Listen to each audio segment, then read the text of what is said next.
C'est un grand auteur de la littérature française du 19e siècle, mais qui a eu de gros problèmes à cause de ses excès.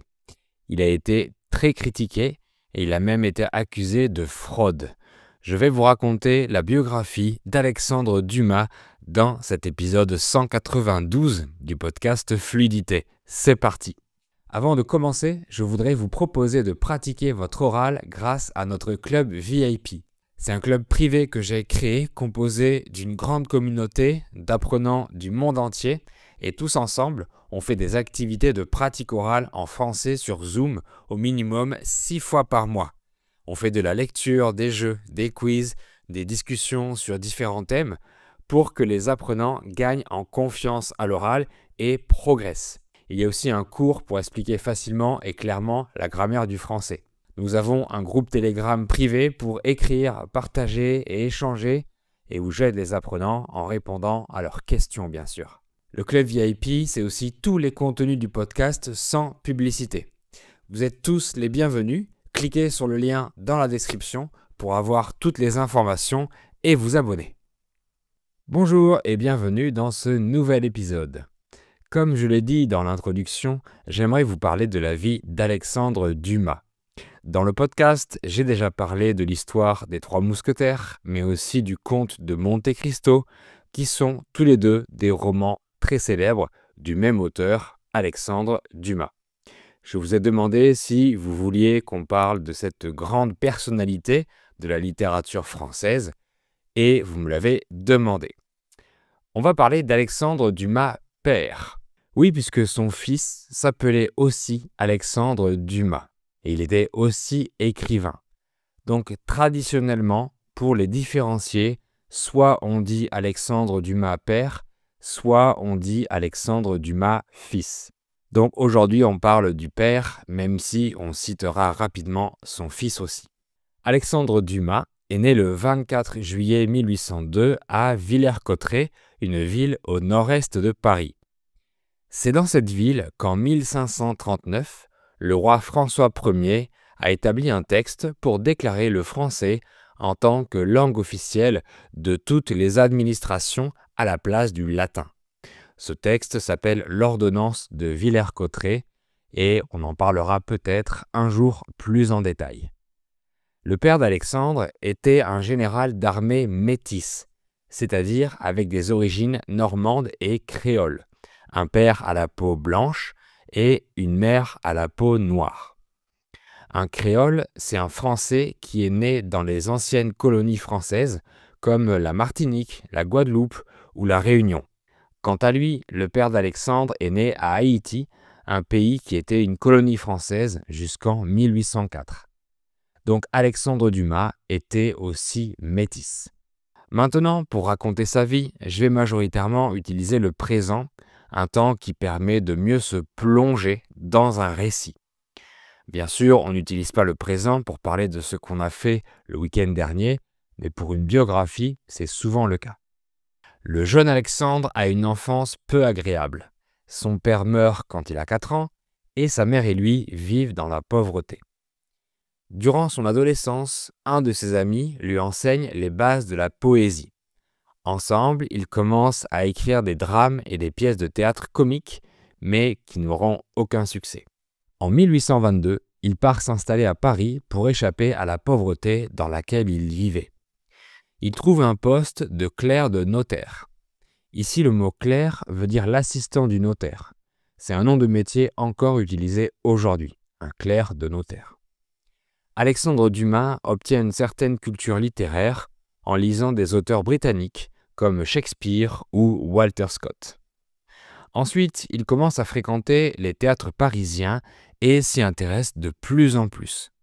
L'année suivante, il trouve un autre travail de secrétaire du duc d'Orléans et il peut faire venir sa mère à Paris. Alexandre va souvent dans les salons parisiens, qui étaient des événements sociaux où des écrivains, des philosophes et d'autres artistes se réunissaient. Donc des endroits où on pouvait rencontrer du beau monde et se créer des contacts dans le milieu artistique. Mais Alexandre Dumas, étant métis, est souvent confronté au racisme qui était normal à l'époque en France. D'ailleurs, pendant une discussion dans un salon, en parlant de la théorie de l'évolution, un de ses ennemis lui dit qu'il doit bien connaître les personnes à peau noire. Dumas lui répond avec un humour sarcastique que son père était métis, son grand-père était noir et son arrière-grand-père était un singe, et termine par lui dire « Ma famille commence où la vôtre finit ». Donc l'écrivain n'hésitait pas à répondre aux critiques et ne se laissait pas faire. Dumas a été plusieurs fois dessiné sur des caricatures avec des cheveux crépus et de grosses lèvres. Crépus, c'est l'adjectif qu'on donne pour des cheveux qui sont très frisés, comme chez les personnes noires de peau ou chez les métis. En 1824, son premier fils naît d'une relation temporaire avec une voisine couturière. Donc, comme je l'ai dit, son premier fils s'appelait aussi Alexandre Dumas. En 1831, sa première fille naît, Marie-Alexandrine, d'une relation avec une autre femme. En résumé, le fils d'Alexandre Dumas s'appelait Alexandre aussi, et sa fille s'appelait Alexandrine. Ensuite, Alexandre Dumas aura au minimum 2 autres enfants nés de 2 relations différentes. Donc l'auteur a eu de nombreuses relations avec différentes femmes. Dans ce cas, on peut utiliser le verbe papillonner qui signifie changer souvent de relation amoureuse, comme un papillon qui passe rapidement de fleur en fleur. Mais revenons à ses œuvres. En 1825, il écrit La chasse et l'amour, une pièce de théâtre qui va rencontrer un petit succès. Et en 1829, il présente pour la première fois sa pièce de théâtre Henri III et sa cour, un drame historique qui parle d'un roi du XVIe siècle. C'est un énorme succès et sa carrière est lancée. Les pièces suivantes connaîtront également un grand succès. Mais le problème, c'est qu'Alexandre Dumas est très dépensier. Ça veut dire qu'il dépense énormément d'argent. Alors, il doit beaucoup produire des pièces de qualité moyenne pour générer toujours plus d'argent. Et oui, c'est difficile de garder une très bonne qualité quand on produit beaucoup et très vite. Alors le public commence à se lasser, à s'ennuyer, et l'auteur arrête l'écriture pour le théâtre. Après quelques voyages en Allemagne, en Belgique, en Suisse et en Italie, il décide de changer de registre et d'écrire des romans feuilletons pour des journaux. Un feuilleton, c'est comme une histoire très romancée, publiée en plusieurs épisodes. Seul ou avec des collaborateurs, il écrit plusieurs romans feuilletons qui fonctionnent assez bien. Et en mars 1844, il publie Les Trois Mousquetaires, qui va faire exploser les ventes du journal où il a été publié. C'est un immense succès. Les Trois Mousquetaires sera ensuite publié en roman. Pour tout savoir à ce sujet, vous pourrez écouter l'épisode dédié aux mousquetaires, le numéro 122, que j'ai sorti en avril 2023. Et quelques mois après, en été 1844, il sort son autre grand succès, Le Comte de Monte Cristo, dont vous avez certainement déjà entendu parler. Là aussi, j'ai fait un épisode qui raconte son histoire en septembre 2024, le numéro 176. Donc en quelques mois, Alexandre Dumas a publié ses 2 plus grands chefs-d'œuvre. Mais c'est pas fini, puisque fin 1844, il publie La Reine Margot, un autre chef-d'œuvre. La Reine Margot a aussi été publiée en roman. L'histoire parle de la reine Marguerite de Valois et de son mariage avec le roi Henri IV durant les guerres de religion en France. De 1844 à 1850, en 6 ans, Alexandre Dumas a publié énormément d'œuvres, une quantité phénoménale. En fait, pour aller plus vite, Dumas faisait écrire l'histoire principale de la plupart de ses œuvres par Auguste Maquet, un prête-plume. Un prête-plume, c'est quelqu'un à qui les auteurs déléguaient le travail d'écriture. Ensuite, Dumas rajoutait des passages ou embellissait le texte, ça dépendait des œuvres. En fait, Dumas retouchait ce que faisait Monsieur Maquet. Et parfois, certaines œuvres ont même été publiées sous le nom de Dumas pour qu'elles se vendent mieux, sans qu'il n'ait rien ajouté. Donc Alexandre Dumas était un expert du marketing, puisqu'il avait compris que tout se vendrait mieux si son nom apparaissait au lieu du nom de Monsieur Maquet. Du coup, il y a eu plein de polémiques à ce sujet qui l'ont accusé de n'avoir rien écrit et d'avoir simplement mis son nom sur les œuvres. Donc il était accusé de fraude en quelque sorte. Dumas a alors expliqué qu'il était comme un chef d'atelier de peinture et qu'il travaillait en équipe comme certains peintres le faisaient. Mais ça n'a pas plu à beaucoup puisqu'on considérait qu'un roman était le travail d'une seule personne.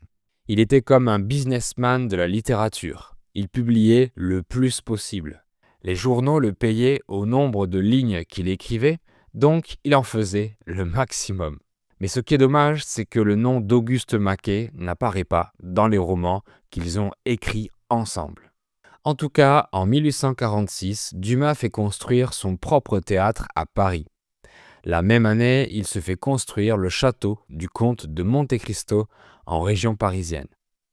Mais, comme je le disais, Dumas dépense énormément d'argent.